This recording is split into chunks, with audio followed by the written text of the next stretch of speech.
오늘 저는 로마서 8장 24절로 28절의 말씀을 가지고 크게 한번 따라서 하실까요? 형통한 삶을 살려면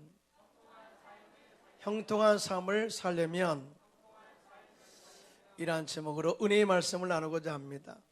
우리가 성령으로 충만하고 하나님의 은혜로 충만해서 하나님을 사랑하고 섬기면 정말 하나님께서 약속하신 복을 주시겠다고 약속을 하고 있어요. 이것을 이 영적인 보상, 약속된 축복이라고 이야기를 합니다.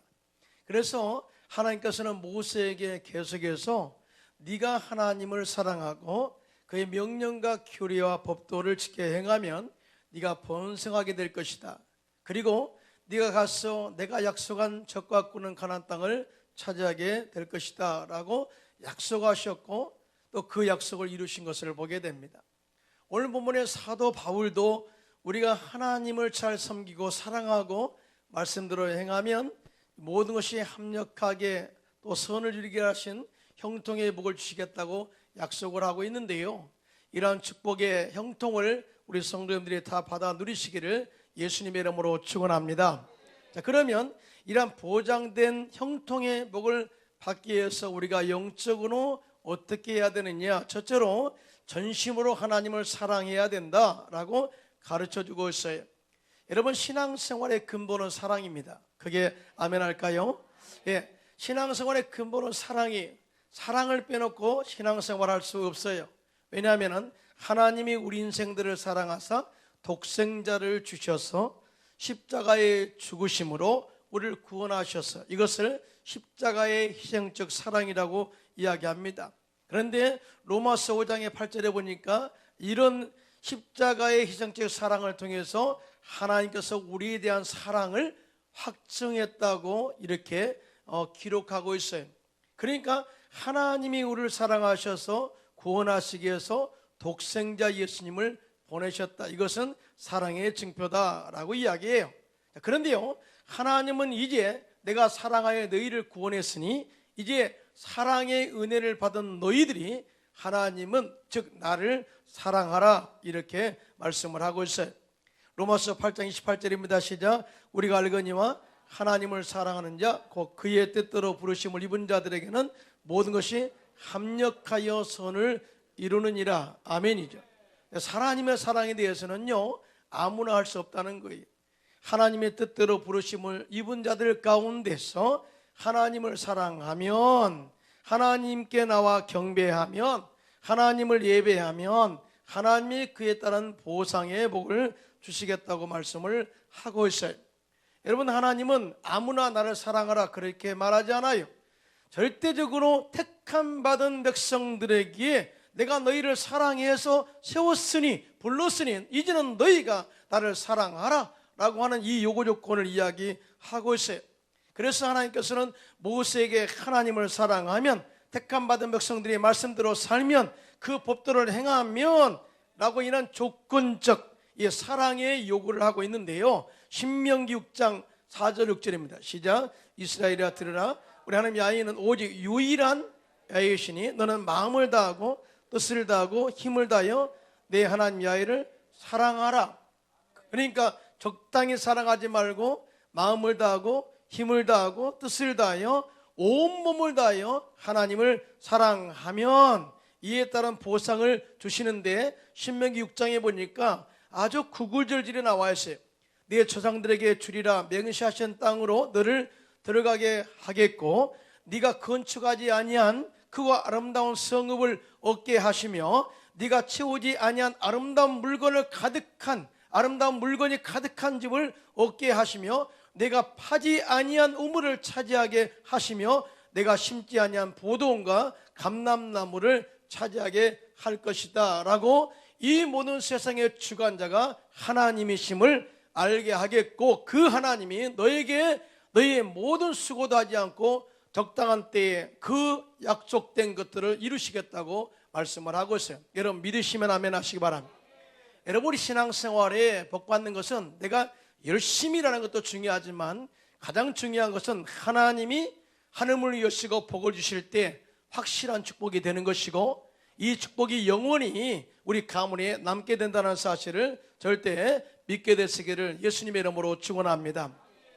이스라엘 백성들이 하나님 멀리하고 하나님 사랑하지 않냐고 세상 사람들이 섬기는 이방신을 섬겼어요. 그리고 자기들 스스로 열심히 노력해 본 적이 있습니다. 그런데 그들이 모든 축복의 삶이 머물렀나요? 그렇잖아요. 하나님은 그들에게 명령합니다. 너희가 생수에 거론된 나를 버린 것과 또 웅덩이를 팠는데 터진 웅덩이를 팠을 뿐이다 라고 그들에게 하나님의 말씀을 전한 것을 보게 됩니다. 그러므로 형통의 복을 받기를 원한다면 하나님을 전심으로 사랑하는 저와 여러분 되시기를 예수님의 이름으로 축원합니다. 자, 그러면 하나님을 어떻게 사랑해야 될까요? 물론 봉사를 통해서도 사랑할 수 있어요. 또 뿐만 아니라 찬양을 통해서도 사랑할 수 있고요. 그런데 가장 중요한 것은 사랑의 관계는 사실은 교제의 관계, 교제. 하나님과 만남이라는 것은 굉장히 중요하거든요. 사실은 하나님께서 독생자 예수님을 보내신 이유는 뭐냐? 하나님과 우리 사이에 막힌다면 허시고 누구든지 예수 그리스도의 십자가의 은혜를 의지해서 하나님께 나갈 수 있는 담력을 주셨다. 할렐루야. 은혜를 베푸신 거거든요. 그런데 이 주님과 만남의 은혜를 우리가 계속해서 유지하기 위해서는 예배의 영적 회복이 있어야 돼요. 할렐루야. 예배는 주님과의 만남이, 예배는 주님과의 만남을 통해서 주님의 말씀을 듣는 거예요. 예배를 통해서 우리의 신앙이 회복되게 되고 예배를 통해서 하나님께서 약속된 복을 우리 가운데 쏟아 부어주시기로 약속하셨어요. 그래서 내가 하나님을 찾으면 만날 것이라고 한 이유가 바로 여기에 있습니다. 여러분, 이스라엘 백성들에게 내가 너희를 만나기를 원한다. 그런데 이스라엘 백성들은 하나님을 만날 수 있는 자격이 없어요. 왜냐하면 죄인이니까. 아무리 택함 받은 백성도 죄인이 하나님을 만날 수 없어요. 그래서 한 규칙을 세웠습니다. 너와 내 사이에 한 제사장을, 중보자를 세우는데 대제사장을 세우겠다.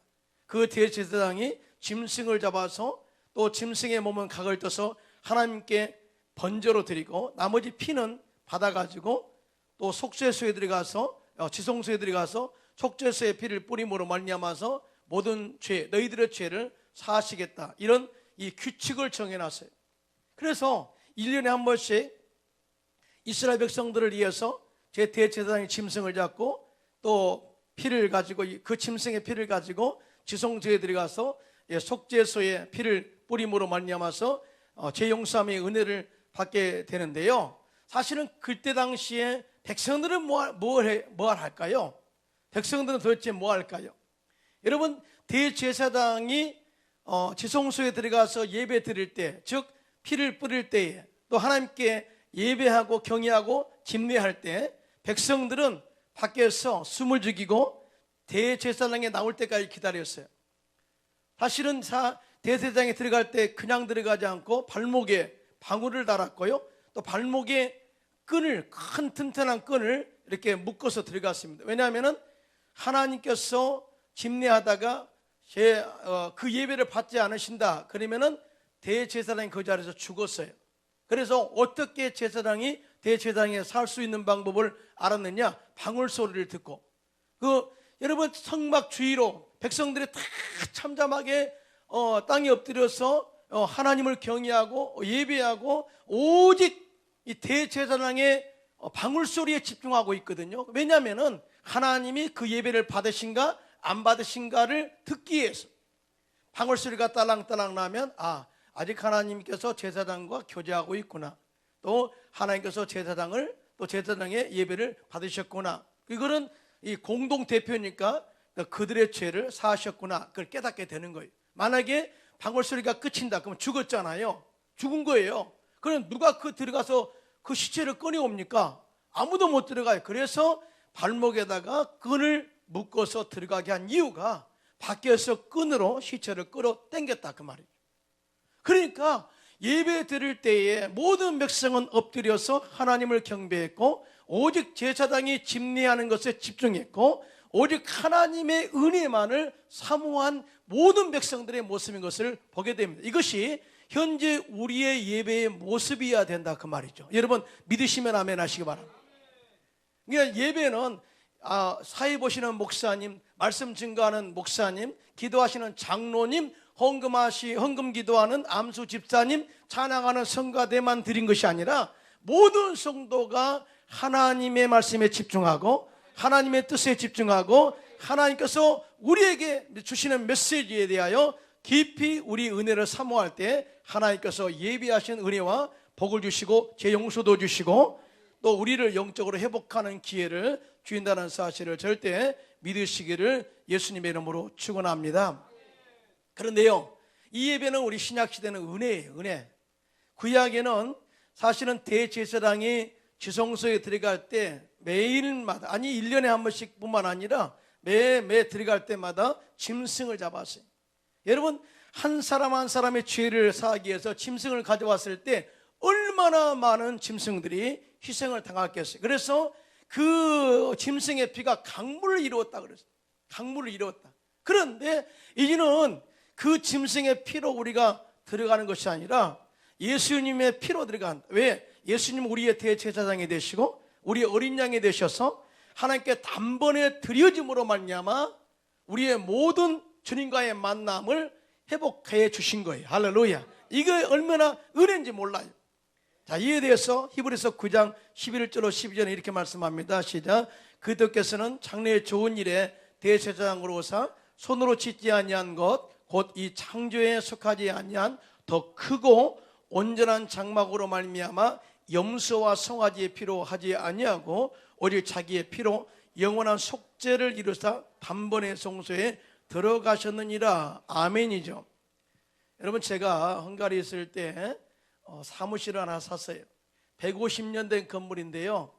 보통 이제 이렇게 마룻바닥을 우리가 정리를 하는데 나는 좀 이렇게 쉽게 좀 가자고 그랬어요. 그래서 위에다 장판을 깔자. 그러면 더러운 것이 덮어질 거야. 근데 장로님이 그렇게 하지 않았더라고요. 목사님, 장판으로 덮으면 다시 세월이 지나가면 장판이 떨어지면 그 속에 더러움이 그대로 있어요. 지금부터 며칠간 이렇게 빼바로 갈면 됩니다. 그러더라고요. 빼바로 갈다는 거예요. 빼바로 그냥 어떻게 손으로 가냐? 그랬더니 기계가 있다는 거예요.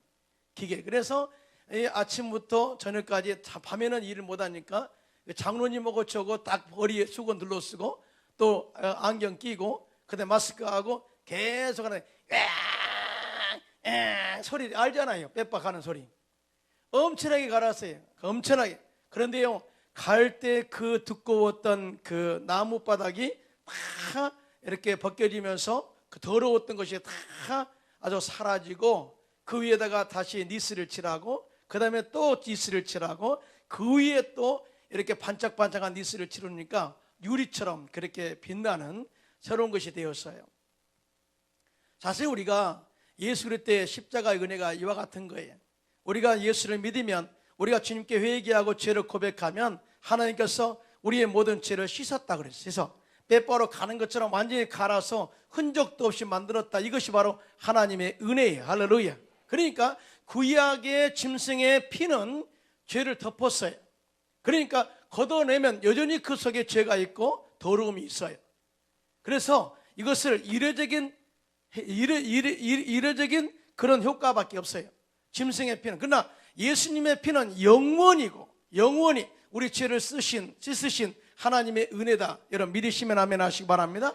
이것이 바로 우리에게 은혜로 다가왔다는 것을 선포하고 있어요. 그래서 우리들은 예수 하나님께 나갈 때, 예수 그리스도의 십자가의 은혜를 의지해서 나갈 때 하나님 우리를 만나 주시고, 우리가 회개할 때 죄 용서해 주시고, 또 우리의 삶 속에 흐르는 저주를 끊으시고 아브라함의 복을 주시고, 또 우리의 모든 질병을 치료하셔서 영육간에 강건하게 하시고 영생 축복을 주겠다는 사실을 절대 믿게 되시기를 예수님의 이름으로 축원합니다.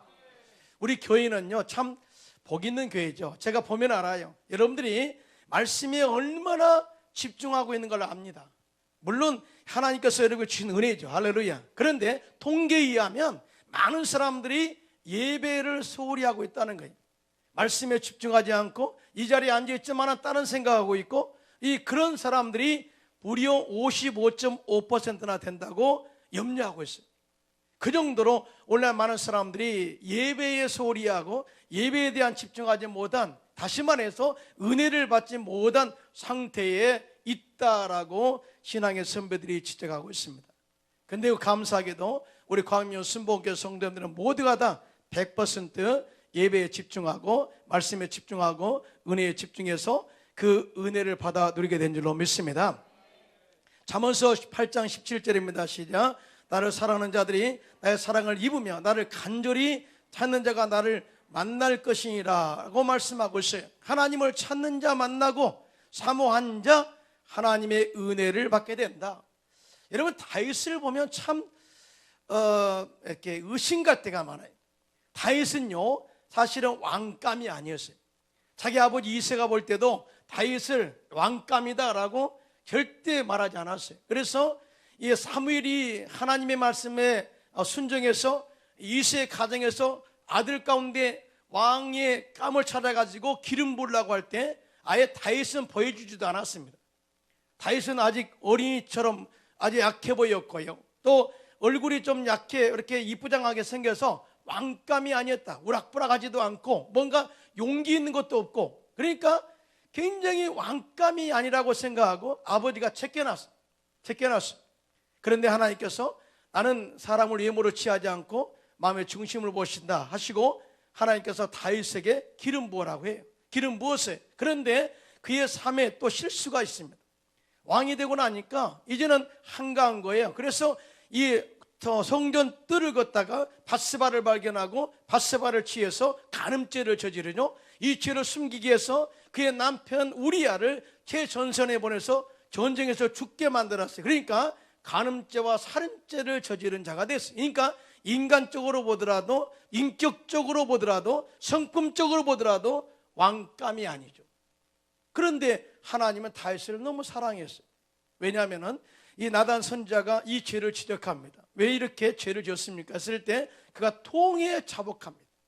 인간적으로 지었던 죄를 통에 자복하고 그때로부터 그의 신앙이 완전히 180도로 바뀌게 되죠.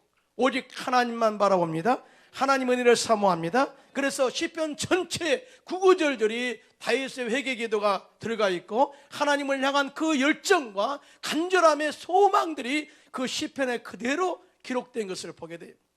하나님이 그걸 보신 거예요. 사람이 인간에 실수하지만 정말 회개하고 돌아선 이후부터는 정말 하나님을 사랑하느냐, 이 중심을 보신 거예요. 그래서 다윗의 가문에서 메시아가 나오겠다고 약속을 한 것을 보게 돼요. 그런데 이러한 이 하나님을 사랑하고 예비하는 습관을 누가 봤을까요? 그의 아들 솔로몬이 본 거예요. 그래서 솔로몬이 어린 나이에 왕이 되었을 때 제일 먼저 한 게 뭐냐? 기브온 산당에 가서 1000번째 제사를 드려요. 여기서 제사는 예배죠. 1000번째 예배를 드려요. 너무나 하나님이 좋았어요. 기분이 너무나 기뻤어요. 그래서 내가 너에게 무엇을 줄고 너는 구하라. 그때 솔로몬이 부귀 영화를 구하지 아니하고 백성들을 정직과 공의로 다스리고 치리할 수 있는 지혜를 달라고 기도했을 때 하나님의 마음에 와닿다라고 이야기합니다. 그러면서 지혜도 주시고 엄청난 복을 주시는데요, 열왕기상 3장 12절로 13절입니다. 시작. 내가 내 말대로 하여 내게 지혜롭고 총명한 마음을 주노니 내 앞에서도 너와 같은 자가 없거니와 내 뒤에도 너와 같은 자가 일어남이 없으리라.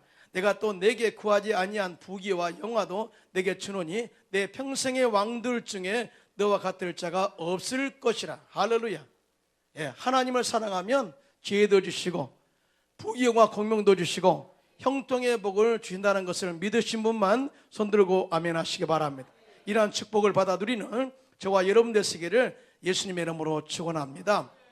둘째로, 형통한 삶을 살려면 성령으로 충만한 삶을 살아야 된다라고 말씀하고 있어요. 오늘 보면 로마서 8장 26절 27절입니다. 시작. 이와 같이 성령도 우리 연약함을 도우시나니 우리가 마땅히 기도할 바를 알지 못하나 우리 성령이 말할 수 없는 탄식으로 우리를 위하여 친히 간구하시느니라. 마음을 살피시는 이가 성령의 생각을 하시나니 이는 성령이 하나님의 뜻대로 성도를 위하여 간구하심이니라. 아멘님. 오늘날 이 성령 충만 받으면 능력으로 전도한다, 성령 충만 받으면 치유 역사가 일어난다, 성령 충만 받아 기도하면 귀신이 쫓겨간다, 이런 능력에 대해서 많이 이야기합니다. 이건 굉장히 중요한 거예요. 이런 능력 받아서 전도하시고 또 기도해서 치유하시고 귀신을 쫓아내시기 바랍니다. 그런데 오늘 본문의 포커스는 뭐냐? 성령 받으면 하나님의 선하신 뜻을 알게 되고 그 뜻대로 삶을 살게 된다라고 이야기해요. 이건 이렇게 하면 여러분 아멘을 하셔야 되는데 아주 어리둥절 하시는 것 같아요. 예, 아멘 하셔야 됩니다. 예, 가장 중요한 게 뭐냐? 하나님의 뜻을 알고 행하는 거예요. 예, 오늘 많은 성도들이 자기 뜻대로 살아요. 그리고 하나님께 대듭니다. 하나님 나 이렇게 했지 않습니까? 그런데 하나님과 하나님의 뜻에는 전혀 상관없는 그런 일을 하고 아주 하나님을 설득하는 성도들이 많이 있는데요. 하나님은 그렇게 하지 않으셔요. 여러분 바울과 실라가 2차 전도여행을 떠나게 됩니다. 2차 전도여행을 떠날 때 아시아 쪽을 다니면서 복음을 전하기 원했어요. 아시아는 사도 바울이 1차 전도를 갔을 때 바나바와 함께 가서 세운 교회들이 있어요. 거기에. 그래서 이 바울과 실라가 2차 전도 때는 아시아를 다니면서 성도들을 격려하고 힘을 실어주고 말씀으로 굳건하게 하기를 원했어요. 어떻게 보면은 하나님의 능력으로 교회를 굳건하게 해야 되겠다 하는 그런 마음도 있었지만 또 한편으로 좀 쉽게 선교를 했으면 좋겠다 하는 생각도 있었어요. 왜냐하면 선교라는 것은 교회 없는 곳에 교회 세운다는 것이 힘들거든요. 그래서 이미 있어진 교회, 세워진 교회를 다니면서 하는 사역도 그렇게 나쁘지는 않아요. 이렇게 생각하고 있었는데 하나님의 환상 가운데 마게도니아 환상을 보게 합니다. 마게도니아 사람이 나타나가지고 우리를 도우라 이런 환상을 봐요. 그러면서 그의 말씀대로 순종한 바울을 보게 되는데요. 사도행전 16장 8절로 10절입니다. 시작.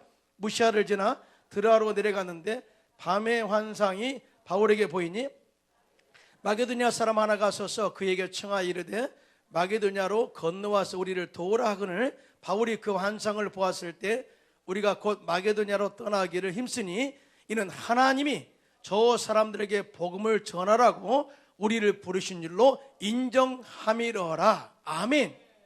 여러분 사실은 사도 바울이 성령으로 충만하지 않았더라면 아시아로 고집스럽게 갔을 거예요. 그런데 마게도니아 환상을 통해서 사도 바울이 아시아의 사역을 접습니다. 그리고 마게도니아로 가게 되는데 빌립보에 가게 되고 그곳에서 자주장사 누디아를 만나게 되고 감옥에 들어가서 찬양하다가 간수가 구원받게 되고 결국은 이 빌립보 교회는 유럽 선교의 전처기지가 되게 만들어버립니다.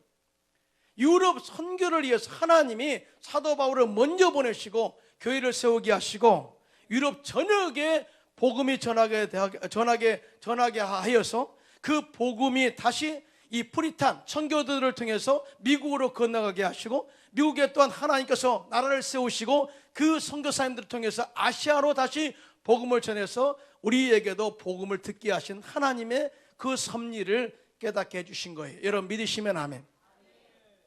성령의 역사는요 성령 충만한 사람들을 통해서 흐르게 해요. 할렐루야. 복음의 흐름은 그렇게 가는 것입니다. 성경에 보니까 복음 전파, 선교는 내가 하는 것이 아니라 하나님이 하게 하셔요. 그래서 너희는 온 천하에 다니며 만민에게 복음을 전파라 그렇게 말씀하고 있고요. 또 뿐만 아니라 마태복음 28장 19절 20절 시작. 그러므로 너희는 가서 모든 민족을 제자로 삼아 아버지와 아들과 성령의 이름으로 침례를 베풀고 내가 너희에게 분부한 모든 것을 가르쳐 지키게 하라. 볼지어다 내가 세상 끝날까지 너희와 항상 함께 있으리라 하시니라. 아멘. 무슨 말이에요? 주님이 성령이 나와 함께 하시는 능력으로 나가서 복음을 전하고 제자 삼는 일을 할 수 있다 그 말이죠. 더 확실한 성경 구절이 있습니다. 사도행전 1장 8절입니다. 시작. 오직 성령이 너에게 임하시면 너희가 권능을 받고 예루살렘과 온 유대와 사마리아와 땅까지 이르러 내 증인이 되리라 하시니라. 할렐루야. 선교지에서 참 선교 사역할 때 가장 큰 비전이 있다면 제자들을 올바로 세우는 거예요.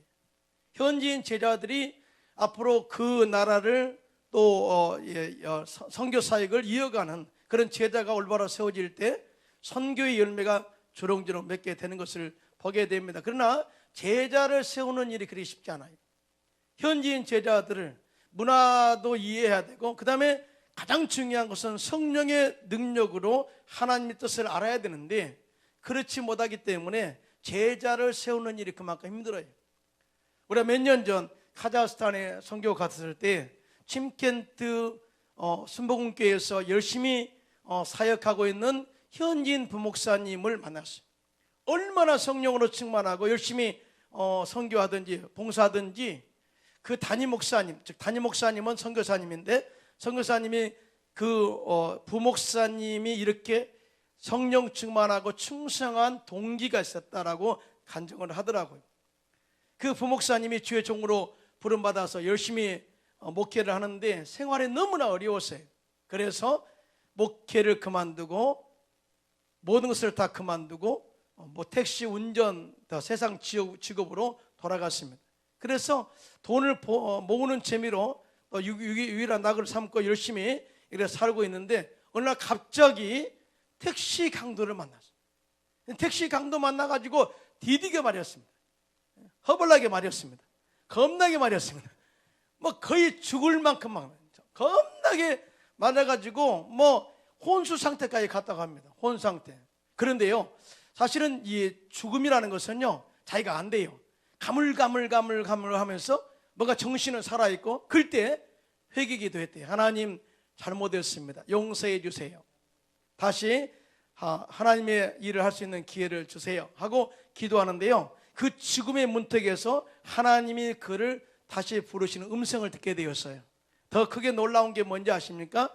정말 하나님의 생명을 주시고 기회를 주셨을 때 봉사해야지, 세상에 너무나 젖어 사는 것 하나님께서 용납하지 않는다는 사실을 깨닫게 되고요, 그 일을 다 그만두고 회복한다면은 정말 성령으로 충만해서 하나님의 뜻대로, 하나님의 성령에 받아서 뜻대로 헌신하는데 얼마나 좋은 모델이 된지 몰라요.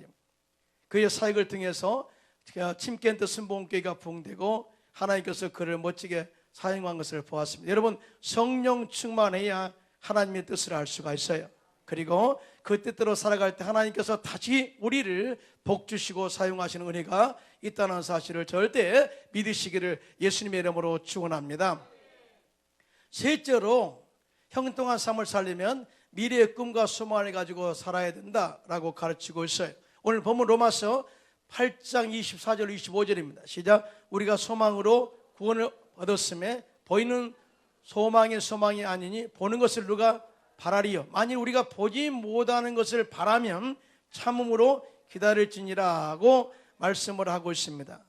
여러분, 오늘 본문에 소망 가져라, 꿈 가져라, 또 바라라, 이건 다 누구나 할 수 있어요. 우리가 우리가 신년 때도 꿈을 꾸잖아요. 소망을 갖잖아요. 그런데 여기서 우리에게 말씀하고자 하는 것은 뭐냐? 중간에 포기하지 말고 인내하고 기다리라. 그래야만이 이에 따른 분명한 약속의 축복이 있다라고 이야기를 해요. 여러분, 12명의 정탐 가운데 여호수아와 갈렙은 소망을 가졌습니다. 가나안 땅을 차지하겠다는 꿈을 가졌습니다. 그런데 끝까지 포기하지 않고 그 마음을 가지고 나갔을 때 하나님이 그들과 함께 하셔서 약속하신 적과 꼴이 있는 가나안 땅을 차지하게 했어요. 자, 10명의 정탐꾼들은 꿈을 꾸었지만은 인내하지 못했어요. 불평했습니다. 원망했습니다. 끝내 그들의 마음의 고백대로 그들은 방해에서 다 죽었어요.